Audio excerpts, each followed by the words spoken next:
कहा जा रहा है कि जितनी भी संस्कृतियां हैं, बच्चे जैसे भी हैं, सब में सार्वभौमिक गति से होता है। मध्य बाल्यकाल तक बहुत तेज गति से होते हैं और फिर रुक जाते हैं।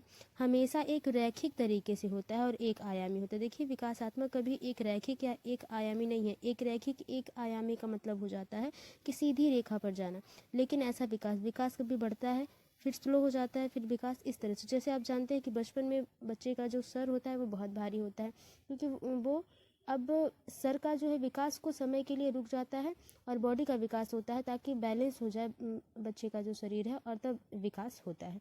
तो ये एक आयामी, और ये तो पूरी तरह से, ये ऐसा नहीं है कि बाल्यकाल में होता है बहुत तेज और फिर रुक जाता है तुरंत ही, ऐसा नहीं है।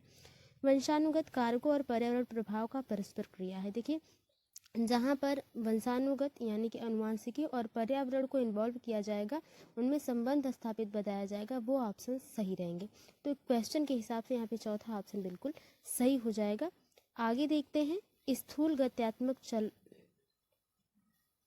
चालन कौशल का उदाहरण है, जबकि डैश में सूक्ष्म गत्यात्मक कौशल की आवश्यकता होती है। यानी क्वेश्चन के हिसाब से स्थूल गत्यात्मक कौशल वो होगा जहाँ पर आपकी जो मांसपेशियां हैं या जो आप वर्क कर रहे हैं उसमें जो आपकी एनर्जी लग रही है वो ज़्यादा लग रही है, यानी कि मांसपेशियां, हाथ पैर, पूरी शरीर का जो है जहाँ पे इस्तेमाल हो जाएगा वो स्थूल गत्यात्मक हो जाएगा। सूक्ष्म गत्यात्मक कौशल वहाँ हो जाएगा जहाँ पे आपकी मांसपेशियां कम काम करें, आपको एनर्जी कम लगे। ऑप्शंस के हिसाब से देखते हैं कि भागना, चित्र बनाना। तो देखिए, निचोड़ना और चलना, पकड़ना और चढ़ना, आड़ी तिरछी रेखाएं बनाना और ताली बजाना। आड़ी तिरछी रेखाएं बनाएंगे तो सिर्फ उंगलियों का ही प्रयोग हो रहा है, ठीक है। और ताली बजाना, इसमें भी सिर्फ हाथों का ही प्रयोग हो रहा है, तो ये सूक्ष्म गत्यात्मक कौशल हो जाएंगे। तो ये ऑप्शन होगा नहीं, क्योंकि यहाँ पे स्थूल पहले पूछा है, उसके बाद सूक्ष्म पूछा है। तो निचोड़ना और चलना, पकड़ना और चढ़ना, ये देखिए, चढ़ना पकड़ना पैरों की मांसपेशियां, हाथ की मांसपेशियां। बल्कि यहाँ पे देखिए, स्थूल गत्यात्मक कौशल की बात कर ली जाए तो भागना, जब आप भागते हैं, रेसिंग करते हैं या रनिंग करते हैं, तो आप देखते हैं कि आपकी पूरी बॉडी जो है वर्क कर रही होती है वहाँ पे, और आपका माइंड भी उस टाइम बहुत ही एक्टिव होता है। तो ठीक है, यहाँ पे तो पहला हो जाएगा भागना। जबकि चित्र बनाना सूक्ष्म गत्यात्मक कौशल है। चित्र बनाना क्या है, सिर्फ उंगलियों का, सिर्फ हाथों की मांसपेशियों का वर्क हो रहा है। तो सही हो जाएगा बिल्कुल बिना कहे सुने पहला ऑप्शन। आगे देखते हैं, इनमें से कौन सी बच्ची मध्य बाल्यावस्था में होगी। क्वेश्चन पूछा गया है कि मध्य बाल्यावस्था की विशेषता क्या है, इस प्रकार से क्वेश्चन पूछा गया है। यही क्वेश्चन कई प्रकार से पूछा जा सकता है, जैसा कि आप जानते हैं, क्योंकि आपने बहुत से प्रीवियस क्वेश्चन हल किए ही होंगे। तो देखिए, ऑप्शन है कि एक बच्ची जिसने अभी सामाजिक संदर्भ में नकल सीखना शुरू किया है, यानी कि वो इमिटेट कर पाती है, वो कोशिश कर पाती है बच्चे की जो देख रही है उसको वो कर पाए, ठीक है। तो क्या वो मध्य बाल्यावस्था में है। एक बच्ची जो अमूर्त विचारों को आसानी से पालन कर सकती है, तो वो मध्य बाल्यावस्था में। अमूर्त विचार वो होंगे जो चीज़ें दिखाई नहीं देती है, फिर भी आप उसको एक कल्पनात्मक तौर से उसको जाने समझें, जैसे कि पूरी तरह से दिखाई नहीं देता बल, कार्य, ठीक है, एनर्जी, ऊर्जा, लेकिन इस पे परिभाषाएं हैं, लोग इनको जानते हैं। तो ये क्या अमूर्त विचार है, इसमें बच्ची अगर कर पा रही है तो ये मध्य बाल्यावस्था में है नहीं। नकल करना अगर शुरू सीखेगी तो वो तो जो है मध्य बाल्यावस्था होगी नहीं उसकी, ठीक है, वो प्रारंभिक बाल्यावस्था हो जाएगी। एक बच्ची जो सहकारात्मक खेलों में शामिल नहीं हो सकती, यानी कि जहाँ पे उसके फ्रेंड्स सर्किल में वो खेल नहीं पाती है, ठीक है, तो यहाँ पे भी मध्य बाल्यावस्था, यानी कि वो छोटी है अभी। एक बच्ची जो तार्किक रूप से तर्क कर सकती है और संरक्षण कर पाती है, यानी कि उसको ये बता दिया जाए कि एक पाई खींच के अगर ऐसे करके आप बनाते हैं गोला तो ये व बन जाता है, और ये यहाँ पे कर देते हैं तो क बन जाता है, और इसको हम फिर व को और क को वापस ला सकते हैं इरेज करने के बाद, यानी कि वो संरक्षण कर पाती है। वो अपने माइंड को इतना डेवलप कर चुकी है कि वो तर्क क्या सही है क्या गलत है उसमें कहीं ना कहीं थोड़ा बहुत वो तो चौथा ऑप्शन बिल्कुल सही हो जाएगा, ये मध्य बाल्यावस्था की विशेषता हो जाती है। आगे देखते हैं, कथन और असर्शन से बहुत ज़्यादा क्वेश्चन, असर्शन और रीजन से बहुत ज़्यादा क्वेश्चन आते हैं, यानी कि अभिकथन और कारण से, तर्क से बहुत क्वेश्चन आते हैं। तो देखिए, जैसे प्रीवियस ईयर अभी आपका जो हुआ है ऑफलाइन क्वेश्चन जो एग्ज़ाम हुआ है, उसमें भी 4 ऐसे क्वेश्चंस आपको देखने के लिए मिले हैं जहाँ पे कथन और कारण से, तो इसको बहुत जो है कि ढंग से समझिए, यानी कि स्टेटमेंट जो है ये कथन, इसको अगर आप ध्यान से पढ़ते हैं और इसको ट्रू फॉल्स में डिवाइड कर लेते हैं तो ये सही रहेगा। जैसे बच्चे सर्वप्रथम अपने परिवार में व्यवहार के तरीके सीखने और मूल्यों और जीवन के मानदंडों को जानते हैं। ये आपको जब स्टेटमेंट आप पढ़ते हैं तो आपको ये ध्यान देना है कि जो चीज़ें हैं, यानी कि जो कहा जा रहा है इसमें वो क्या कहा जा रहा है, नेगेटिव कहा जा रहा है कि पॉजिटिव कहा जा रहा है। यानी कि आपको पहले देखना है कि कथन सही है या गलत है। अगर बात कर ली जाए कथन की तो देखिए, बच्चे सर्वप्रथम अपने परिवार में व्यवहार तरीके सीखते हैं। हाँ बिल्कुल, वो जो सीखना शुरू करते हैं वो परिवार से सीखना शुरू करते हैं, इसलिए तो परिवार जो है वो प्राथमिक जो है संस्था है, सामाजिक संस्था है, बिल्कुल। और मूल्य और जीवन के मानदंडों को जानते हैं, तो ये तो ट्रू हो गया, यानी कि ये तो सही हो गया। ठीक है, ये तो सही हो गया। कारण है परिवार बच्चों के समाजीकरण का एक द्वितीयक अभिकारक है। जो अभी मैंने बताया, परिवार समाजीकरण का प्राथमिक अभिकारक है, द्वितीयक नहीं है। तो ये तो सीधे सीधे गलत हो गया, यानी कि ये सही है और ये गलत है। यानी कि ए और आर दोनों सही हैं और आर सही व्याख्या करता है ए की, नहीं। ए और आर दोनों सही है लेकिन आर सही व्याख्या नहीं है ए की, ये भी नहीं होगा। ए सही है लेकिन आर गलत है, पूरी तरह से सटीक हो जाता है, इसमें ज़्यादा तर्क करने की जरूरत ही नहीं थी। आगे देखते हैं अगला क्वेश्चन। यहाँ पे 5वां और 6वां होगा, वहाँ पे 4था था ना, ये जो है 5वां हो जाएगा और ये 6ठा हो जाएगा। देखिए, निम्नलिखित में से कौन सा युग्म का सही मिलान है। शैशवावस्था में बच्चा तर्क को लागू करता है और अनुमान लगाने में सक्षम होता है। शैशवावस्था में बच्चा क्या होता है, बच्चा जो है तर्क करने लगता है। बच्चा तो शैशवावस्था में वो तो बहुत ही, उसको तो केयर करने की जरूरत है, ये तो नहीं अनुमान लगाने लगेगा। ऐसा होता तो फिर पूर्व संक्रात्मक अवस्था में बच्चों में निगमनात्मक व तार्किक सोच प्रारंभ हो जाती है। निगमनात्मक मतलब आप समझ रहे हैं, पूर्व संक्रियात्मक अवस्था जैसे कि ये पियाजे जी के हिसाब से दिया गया है, जो संज्ञानात्मक सिद्धांत उन्होंने दिया था उसमें, तो उन्होंने 4 स्टेजेस बताई हैं, जिनमें वो शैशवावस्था को संवेदी पेशी अवस्था में रखते हैं, संवेदी पेशी अवस्था में रखते हैं और इसको जन्म से 2 वर्ष करते हैं, जन्म से 2 वर्ष करते हैं कहते हैं। तो जन्म से 2 वर्ष, पूर्व संक्रियात्मक 2 से 6 वर्ष हो जाएगी, मूर्त संक्रियात्मक 6 से 11, 11 से ऊपर का जो है वो अमूर्त संक्रियात्मक हो जाएगा, ये चीज़ हो जाती है। इसका मतलब 2 से 6 साल का जो बच्चा है वो तर्क करना सीख जाएगा क्या, नहीं, वो तो अभी बाल केंद्र, यानी कि वो केंद्रीकरण में रहेगा, वो तो खुद से बातें करेगा, वो तर्क करने में अभी सही नहीं हो पाएगा। मूर्त संक्रियात्मक अवस्था में बच्चा वर्गीकरण व संरक्षण कर पाता है। हाँ, जब बच्चा 6 से 11 वर्ष की अवस्था में होता है तो बच्चा वो वर्गीकरण, यानी कि आरोही क्रम अवरोही क्रम वर्गीकरण जो है वो कर पाता है। कौन सा छोटा अंक है, बड़ा, और भी बहुत सारे एग्जाम्पल है जिसे आप समझ सकते हैं। तो ये तो सही रहा। ठीक है, अमूर्त संक्रियात्मक अवस्था में बच्चा अनुकरण की शुरुआत, अमूर्त संक्रियात्मक अवस्था, अमूर्त यानी कि जो चीज़ें दिखाई न दे फिर भी हम उसको जाने, गुरुत्वाकर्षण बल जैसे कि, तो ये अमूर्त संक्रियात्मक में अनुकरण की शुरुआत, कल्पना, खेल करना शुरू नहीं, ये सबसे सही तीसरा ऑप्शन बिल्कुल सही हो जाएगा। मूर्त ये अवस्था के हिसाब से ये जो डिफाइन किया गया है ये सही है, ये युग्म जो है तीसरा सही हो जाएगा। छठा है, ये छठा क्वेश्चन है फिलहाल, कि पियाजे के संज्ञानात्मक विकास के सिद्धांत के अनुसार स्वयं व पर्यावरण के बीच संतुलन की खोज की प्रक्रिया क्या कहलाती है। यानी कि बच्चे ने देखा पापा को कहते हुए कि बेटा ये पेन है, ठीक है, और पेन तो बच्चे ने देखा, ठीक है, और उसको समझा भी। अब वो अपने पर्यावरण में इस पेन का क्या कार्य है, इससे क्या क्या काम किए जाते हैं, ये सारी प्रक्रियाएं, यानी कि इस खोज में जो भी चीज़ वो सीखेगा नेगेटिव पॉजिटिव, उसमें संतुलन बना पाएगा।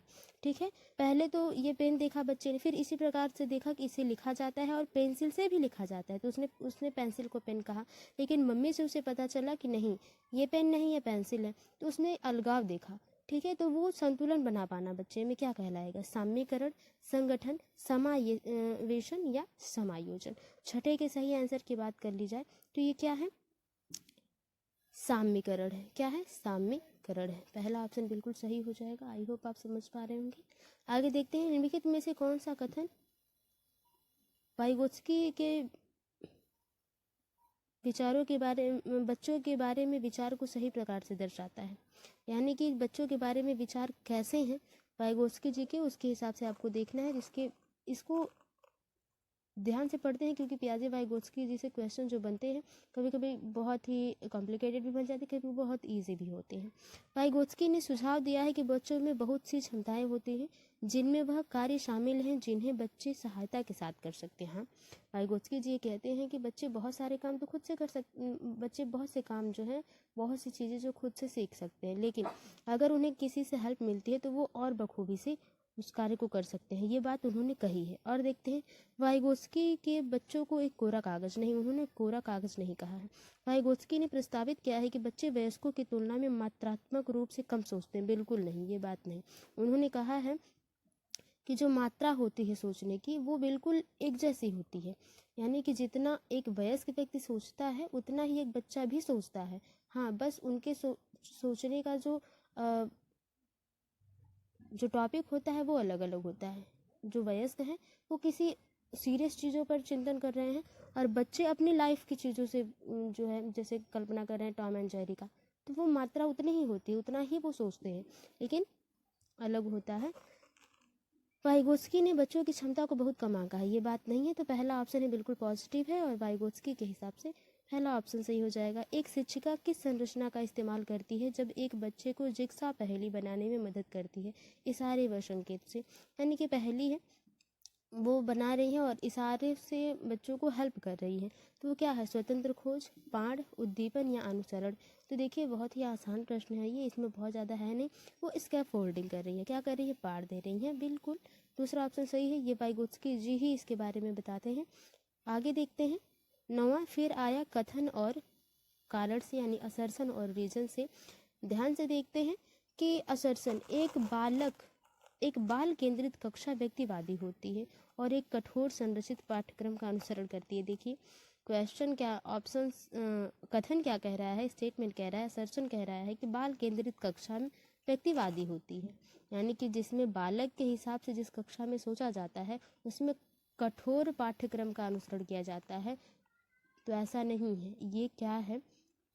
सही नहीं है। स्टेटमेंट क्या सही नहीं है? क्योंकि आप जानते हैं बाल केंद्रित कक्षा, बच्चों के हिसाब से पाठ्यक्रम में बदलाव हो सकते हैं, और पाठ्यक्रम के साथ साथ समय का भी बदलाव किया जा सकता है, समय सारणी का जो है बदलाव किया जा सकता है, बच्चों के हिसाब से पैटर्न चेंज किए जा सकते हैं। तो ये एक कठोर संरचित पाठ्यक्रम नहीं होता इसमें, तो ये तो गलत हो गया, यानी कि ये तो गलत है। बच्चा सबसे अच्छा तब सीखता है जब शिक्षक तानाशाह और नियंत्रक हो, यानी कि वो जो है बच्चे पे तानाशाही दिखाए, रौब दिखाए कि मैं शिक्षक हूँ और तुम्हें मुझसे ही सीखना है, ये चीज़ें, तो ये भी गलत है। ठीक है ना, यानी कि ए और आर दोनों गलत हैं। तो चौथा ऑप्शन बिल्कुल सही हो जाएगा, ए और आर दोनों गलत हैं। तो इस तरह से आप अगर इसको करेंगे तो सही होगा। निम्नलिखित में से क्या एक प्रगतिशील कक्षा की विशेषता है? यानी कि पॉजिटिव क्वेश्चन है, पॉजिटिव ऑप्शंस पर हम ध्यान देंगे। कहा जा रहा है प्रगतिशील कक्षा का मतलब आप समझ रहे हैं जहाँ पे सारे बच्चों को एक साथ लेके चला जाएगा और वहाँ पे प्रतिभाशाली बच्चे बेहतर प्रदर्शन कर रहे होंगे। शिक्षिका का पूरी तरह से कक्षा को नियंत्रित करती है। बच्चों की भागीदारी न्यूनतम है, यानी कि कम है। जहाँ बच्चों की भागीदारी कम होगी, जहाँ बच्चे कम एक्टिव होंगे, वो सही नहीं होगा। गतिविधियाँ करते समय बच्चों का मूल्यांकन किया जाता है। समय सारणी और बैठने की व्यवस्था तय है। 10वें के सही आंसर की बात कर ली जाए तो इन चारों ऑप्शन में सबसे बेहतरीन ऑप्शन जो हो जाएगा वो तीसरा हो जाएगा, कि गतिविधियाँ करते समय बच्चे जो भी कर रहे हैं, ठीक है, स्पेशली उनमें हम मूल्यांकन कर लें कि कौन बच्चा पहले से अच्छा कर रहा है और कौन बच्चा पहले से नहीं अच्छा कर रहा है। यानी कि हम ये नहीं देखें कि वो बच्चा, कौन सा बच्चा सबसे अच्छा कर रहा है, कौन सा बच्चा सबसे कम अच्छा कर रहा है, नहीं, यही बच्चा पहले से कितना अधिक सीखा है और ये बच्चा पहले से कितना अधिक सीखा है, ये देखना है, उनके स्वयं से ही मूल्यांकन करना है। तीसरा ऑप्शन बिल्कुल सही हो जाएगा। अमृत तर्क देता है कि हम कानून को बदल सकते हैं। ठीक है, अमृत क्या, देखिए ये अभिविन्यास की बात कोहलबर्ग के हिसाब से आई है, लिखा भी है, अमृत तर्क देता है कि हम कानून को बदल सकते हैं यदि वे समाज की जरूरत को पूरा नहीं करते हैं तो। ठीक है, लेकिन यह आपसी सहमति और लोकतांत्रिक प्रक्रिया के माध्यम से किया जाना चाहिए। लॉरेंस कोहलबर्ग के अनुसार अमृत नैतिक तर्क की किस अवस्था में आता है? यानी कि जहाँ पे आप ये समझ पाए कि जो भी हो रहा है इसे बदला जा सकता है, यानी कि कानून है, पहले तो क्या है, पहले अगर कोई बच्चा ये सोचे कि कानून है, जो बना है वो बना है, इसको हम बदल नहीं सकते, ठीक है, तो ये चीज़ें अलग चरण में हो जाएंगी, क्योंकि उन्होंने 3 जो है स्तर दिए हैं और तीनों के 3 स्तर दिए हैं और तीनों के जो है 2 चरण दिए हैं। ठीक है, पहला और दूसरा इस तरह से, तो इनका इस तरह से 3 नियम हो जाते हैं और सब 6 चरण हो जाते हैं या 6 स्तर हो जाते हैं, आप जो भी कह लें। तो बच्चा क्या कर सकता है, उसको पता है कि वो चीज़ें बदल सकता है, चीज़ें बदली जा सकती हैं। तो ये सामाजिक व्यवस्था अभिविन्यास है या सामाजिक अनुबंध अभिविन्यास है, सार्वभौमिक नैतिक सिद्धांत अभिविन्यास या अच्छा लड़का अच्छी लड़की अभिविन्यास है। अच्छा लड़का अच्छी लड़की तब अभिविन्यास होगा जहाँ पे आप बच्चे दूसरों को खुश करने के लिए यानी कि रीइंफोर्समेंट या पुनर्बलन पाते हैं तब अच्छा करते हैं। जैसे ठीक है, तो ये तो होगा नहीं, क्वेश्चन के हिसाब से पहला ही कट गया। 11 का जो सही हो जाएगा वो सामाजिक अनुबंध अभिविन्यास हो जाएगा। इसमें बच्चा जो है वो क्या कर रहा है, उसको पता है कि जो चीज़ें हैं वो बदली जा सकती हैं। दूसरा ऑप्शन बिल्कुल सही हो जाएगा। आगे देखते हैं कि हार्वर्ड गार्डनर के सिद्धांत में डैश कहाँ गया जी। आगे 12वां क्वेश्चन कि हार्वर्ड गार्डनर के सिद्धांत में डैश बुद्धि के व्यक्तियों में अपनी पहचान, मानव अस्तित्व और जीवन के अर्थ के बारे में संवेदनशील होती है। यानी कि हार्वर्ड गार्डनर वो हैं जिन्होंने 10 बुद्धि के सिद्धांत दिए और कहें अगर एक ही पर्यावरण में इन 10 पर्यावरण को शामिल कर लिया जाए तो एक व्यक्ति में ये 10 जो है बुद्धियाँ आ सकती हैं। ये हार्वर्ड गार्डनर जी ने कहा है। तो कह रहे हैं कि सिद्धांत में डैश बुद्धि के व्यक्तित्व में अपनी पहचान, मानव अस्तित्व और जीवन के अर्थ के बारे में संवेदनशील होता है। कौन सा बच्चा? प्रकृतिवादी जो व्यक्ति होगा वो क्या होंगे कि प्रकृति को लेकर बहुत ही संवेदनशील होंगे कि हाँ प्रकृति में ये चीज़ें हैं, जीवंत हैं, इन्हें पेड़ को नहीं काटना चाहिए और बहुत सी ऐसी चीज़ें। ठीक है, भाषण, अंतर्वैयक्तिक और अंतःवैयक्तिक, यही 2 ऐसे ऑप्शन हैं जिसमें हमेशा 1 नंबर आते हैं बहुत लोगों में और बहुत लोगों से चले जाते हैं, क्योंकि जितना भी इसको समझा जाता है ये कहीं ना कहीं प्रॉब्लम क्रिएट कर देता है एग्जाम के टाइम में। देखिए वैसे तो इस क्वेश्चन का जो आंसर हो जाएगा वो चौथा हो जाएगा। देखिए अंतःवैयक्तिक और अंतर्वैयक्तिक को समझना है तो अंतःवैयक्तिक आप इस तरह से समझिए कि जहाँ पर आप अपनी मन की बात को दूसरों के सामने इस तरह से रखें कि वो आपकी बात में आ जाए। अंतर्वैयक्तिक वो हो जाएगा कि जब आप सामने वाले व्यक्ति के मन को देखकर ये समझ सकें कि उसे क्या चाहिए आप और उसी के हिसाब से बोलें, तो वो अंतर्वैयक्तिक हो जाएगा। आई होप आप समझ पा रहे होंगे। थोड़ा सा इसको अगर आप प्रैक्टिस करेंगे तो क्वेश्चंस बहुत इजी हैं। गिफ्ट के तौर पर कार मिलने पर एक 5 साल की बच्ची बोली यह मेरे लिए नहीं है। ठीक है, लड़कियां कारों से नहीं खेलती, यह क्या दर्शाता है? यानी कि एक बच्ची है, उसको दिया गया कार खेलने के लिए, तो वो कहती है कार मैं क्या करूँगी, मैं कार से, यानी कि लड़कियां कार से नहीं खेलती हैं। ये जेंडर भूमिका में लचीलापन नहीं है, जेंडर प्रासंगिकता नहीं, जेंडर रूढ़िवादिता, जेंडर स्थिरता। तो देखिए यहाँ पे क्या दर्शाया गया है, इस क्वेश्चन में जेंडर रूढ़िवादिता दर्शाया गया है, यहाँ पे जेंडर बायास है। यहाँ पे बताया जा रहा है काम को जो है स्थिर बताया गया है कि ये काम पूरी तरह से अस्थाई है, कि ये जो कार से खेलना नहीं है लड़कियों को, ये लड़के ही खेलते हैं। तो यहाँ पे रूढ़िवादिता दिखाई गई है। ठीक है, यदि बात हो जाती है कि कहीं कहीं अगले जो प्रीवियस ईयर क्वेश्चन की बात हम लोग कर रहे थे सीडीपी में, उसमें क्या हो जाता है कि लड़की क्या करती है, वो बाजार से सब्जी लेने जाती है, यानी कि बाहर का काम करती है और बच्चा जो है वो घर के काम को करता है, लड़का। तो इसमें क्या है, जेंडर भूमिका में लचीलापन है। ठीक है, वहाँ पे काम जेंडर स्थिरता भी नहीं है, वहाँ रूढ़िवादिता नहीं है। तो क्वेश्चन के हिसाब से ये ऑप्शंस बदल जाते हैं। तो यहाँ पे जेंडर बायस बताया गया है, जेंडर रूढ़िवादिता दिखाई गई है। कक्षा में संस्कृति व भाषाई भिन्नताओं को ध्यान में रखते हुए कौन सी नीति प्रभावी होगी? मानकीकृत व कठोर पाठ्यचर्या का पालन करना नहीं, कठोर नहीं, लचीला पाठ्यक्रम होना चाहिए। प्रत्यक्ष निर्देश के तरीकों का प्रयोग, यानी कि जो भी सिखाया जा रहा है उसे पूरी तरह से प्रत्यक्ष रूप से दिखाया जाए, ये हो सकता है। कक्षा में प्रतिस्पर्धा यानी कंपटीशन नहीं। विभिन्नताओं को अभाव के रूप में ना देखना, यानी कि जो भी अलगाव है आपके क्लास में वो एक अभाव नहीं है, वो आपके लिए एक क्या है, बच्चों को सिखाने का एक नया अवसर है। ठीक है, चौथा ऑप्शन बिल्कुल सही हो जाएगा। राष्ट्रीय शिक्षा नीति 2020 प्रस्तावित करती है कि मूल्यांकन शैक्षणिक वर्ष में एक बार ली जाने वाली औपचारिक परीक्षाओं के माध्यम से किया जाना चाहिए। एक निश्चित अवधि में बच्चों की प्रगति का पता लगाने के लिए महत्वपूर्ण है। सभी शैक्षिक गतिविधियों का केंद्र होना चाहिए। योग्यता के क्रम में बच्चों को रैंक देने के लिए महत्वपूर्ण है। देखिए 15 के क्वेश्चन के सही आंसर की बात कर ली जाए तो यहाँ पे शैक्षणिक वर्ष में एक बार ली जाने वाली औपचारिक परीक्षा, इसकी बात नहीं करती। एक निश्चित अवधि में बच्चों की प्रगति का पता लगाने के लिए महत्वपूर्ण, इन चारों ऑप्शन में से सबसे ऑप्शन जो है सही दूसरा हो जाएगा कि एक निश्चित समय में, जैसे 1 महीने में एक टेस्ट, अगर 2 महीने में एक टेस्ट होता है तो बच्चे का ये पता चल जाता है कि इस लेसन में बच्चे ने कितना सीखा है, वो बात। आगे देखते हैं समावेशी शिक्षा के लिए क्या आवश्यक है। विद्यार्थी में क्षमता आधारित कठोर सम्मोहन, व्यक्तिगत मतभेदों का ध्यान और सम्मान, विशेष विद्यार्थियों के लिए केवल व्यावसायिक शिक्षा, वह विद्यार्थी जिन्हें दिव्यांगता है उनके बारे में रूढ़िवाद बनाना। क्यों, क्या वे बच्चे नहीं हैं? केवल व्यावसायिक बिल्कुल नहीं, कठोर सम्मोहन नहीं, व्यक्तिगत मतभेदों का ध्यान और सम्मान, यानी कि अगर आपकी क्लास में 20 बच्चे हैं तो उन 20 बच्चों को आप ध्यान देना है। अगर 20 बच्चों में भाषाएं उनकी अलग हैं, सीखने का तरीका बिल्कुल अलग होगा, जायज़ सी बात है, तो उन पर हमें उनका सम्मान करना है और ध्यान देना है। दूसरा ऑप्शन बिल्कुल सही हो जाएगा।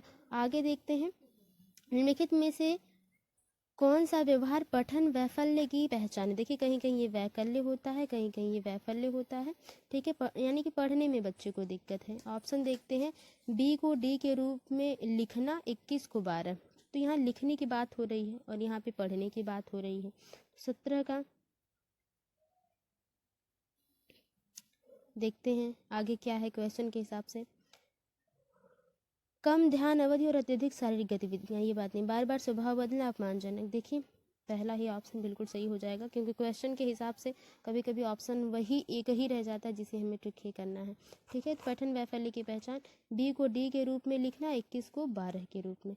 आगे देखते हैं, वो विद्यार्थी जिन्हें स्वलीनता है, यानी कि वो बच्चा अपने आप में ही खोया रहता है, उनकी पहचान उनके सामने आने वाले किस क्षेत्र की चुनौती से की जा सकती है, यानी कैसे आपको पहचान में आएगा कि बच्चा खुद में ही बातें कर रहे हैं खुद से।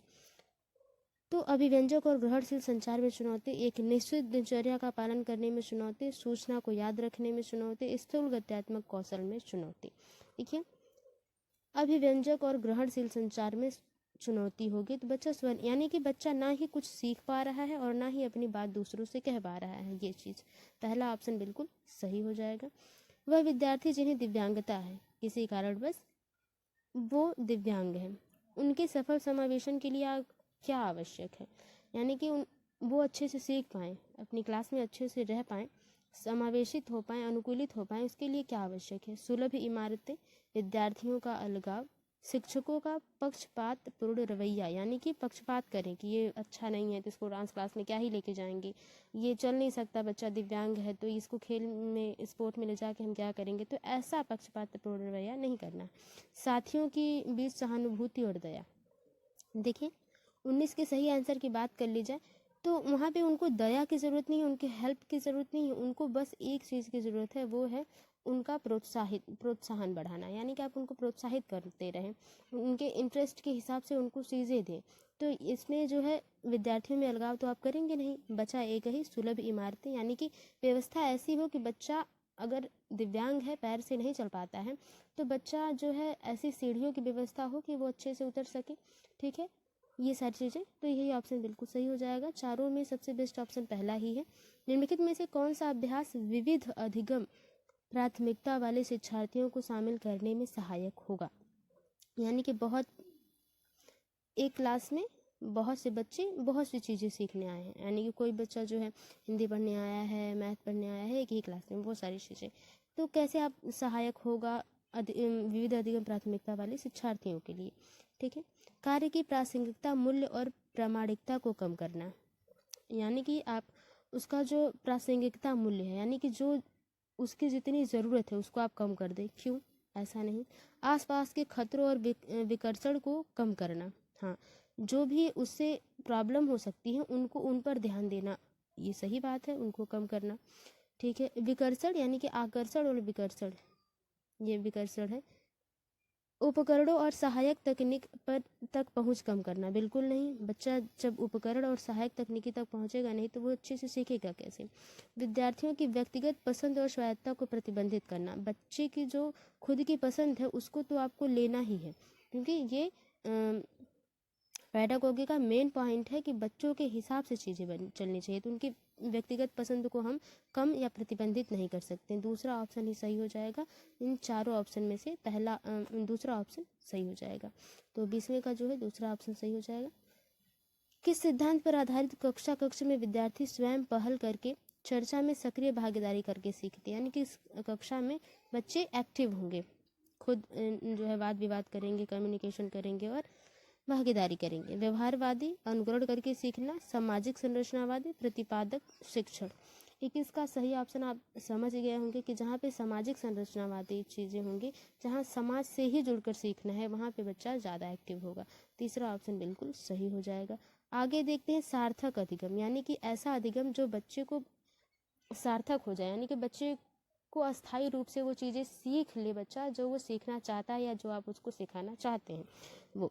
तो मुख्य रूप से ज्ञान को ज्यों का त्यों उत्पन्न करें, यानी कि जैसा आपने कहा था रटने के लिए बच्चे ने रट लिया, ये ज्यों का त्यों नहीं सही होगा। ठीक है। तब होता है जब विषय वस्तु को गैर संदर्भित किया जाता है, यानी कि पढ़ना है उसको हिंदी और आप एग्जाम्पल इंग्लिश के दे रहे हैं, ये चीज़ें, तो ये भी नहीं। तब होता है जब सक्रिय रूप से विद्यार्थी की अधिगम को नियंत्रित किया जाता है, यानी कि जो भी बच्चा वो सीख रहा है उसको आप नियंत्रित करेंगे, अपने कंट्रोल में करेंगे, क्यों बच्चा खुले तौर से सीखे। में विश्लेषण, समालोचनात्मक सोच तथा समस्या समाधान की प्रक्रियाएं शामिल हो। हाँ, ऐसा अधिगम हो, सार्थक अधिगम तब होगा जहाँ बच्चा ये कर सके कि वर्गीकरण कर सके, खोज कर सके, किसी भी पहलू को नेगेटिव पॉजिटिव दोनों तरफ से सोच सके। तो बिल्कुल चौथा ऑप्शन ही बिल्कुल सही हो जाएगा। राष्ट्रीय शिक्षा नीति 2020 में निम्नलिखित में से किसकी वकालत नहीं की गई है? क्वेश्चन ध्यान से देखिएगा, नेगेटिव क्वेश्चन है, नेगेटिव ऑप्शन सही होगा। संरचनात्मक समझ पर जोर, योगात्मक मूल्यांकन, पाठ्यक्रम में वृद्धि और प्रौद्योगिकी के उपयोग में कमी।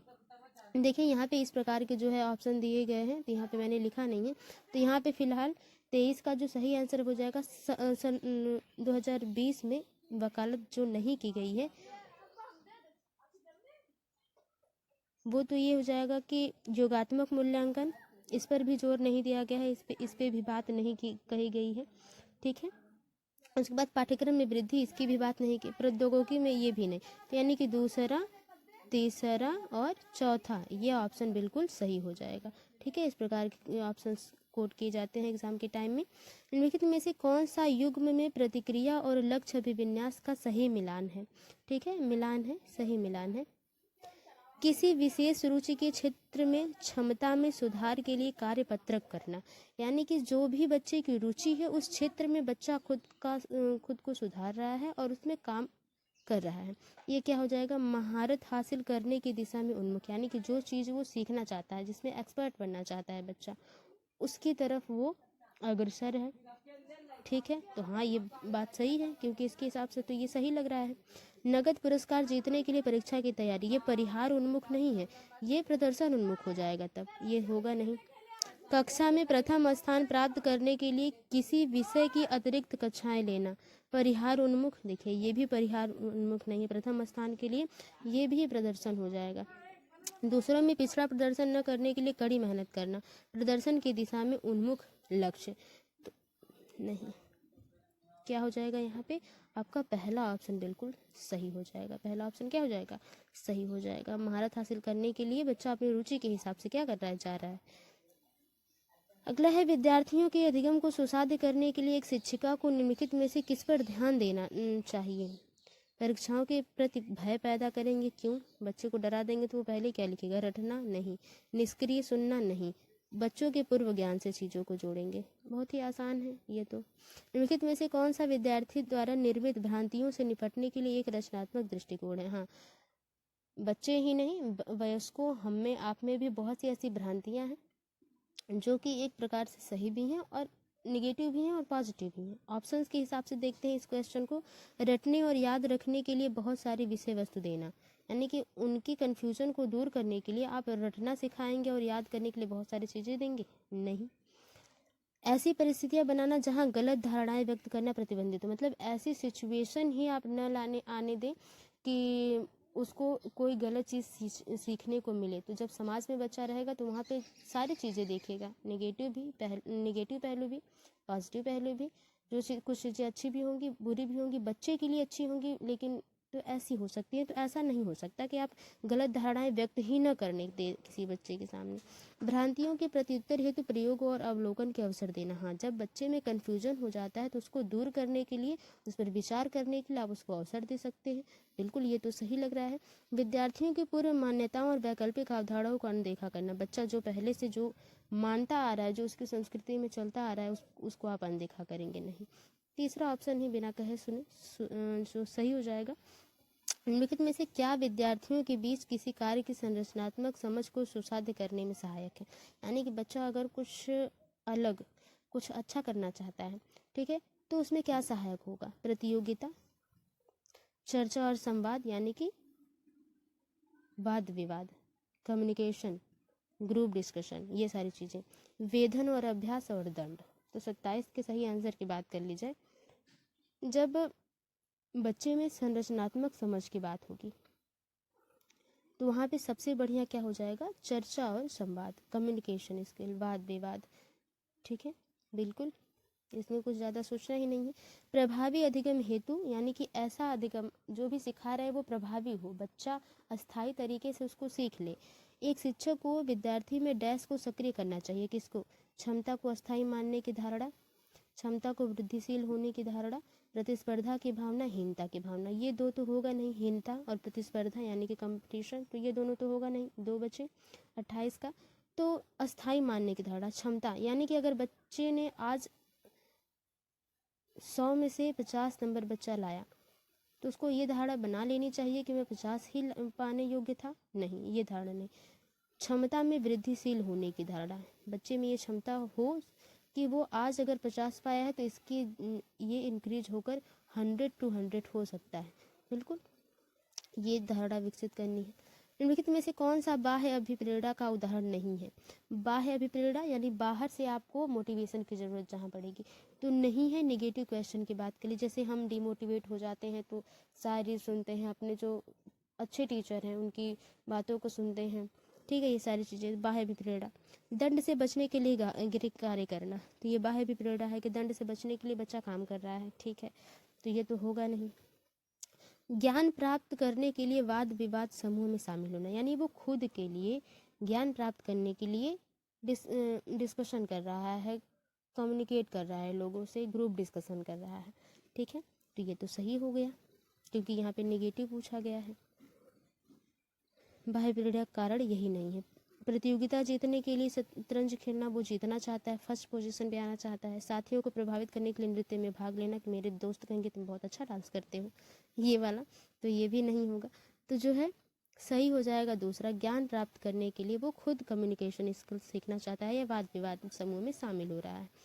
डैश के इस्तेमाल से विद्यार्थी की उपलब्धि में डैश होने की संभावना है। प्रासंगिक पाठ्यक्रम होगा तो उपलब्धि में कमी होगी, नहीं, ऐसी बात तो है नहीं, तो ये होगा नहीं। शिक्षार्थी केंद्रीय शिक्षा शास्त्र अगर होगा तो उपलब्धि में कमी होगी, नहीं। सामाजिक सहयोग होगा तो उपलब्धि में वृद्धि होगी, बिल्कुल, यही तो ऑप्शन ढूंढ रहे थे हम लोग, तीसरा ऑप्शन सही हो जाएगा। ये थे टॉप 30 प्रश्न। आई होप आपको समझ में आए होंगे। वीडियो थोड़ी सी भी हेल्पफुल लगी तो वीडियो को लाइक करें, शेयर करें, कमेंट बॉक्स में बताएं आपका स्कोर कितना रहा। मिलते हैं आपसे अगली वीडियो में, तब तक के लिए bye bye, take care, be positive, be motivated, धन्यवाद।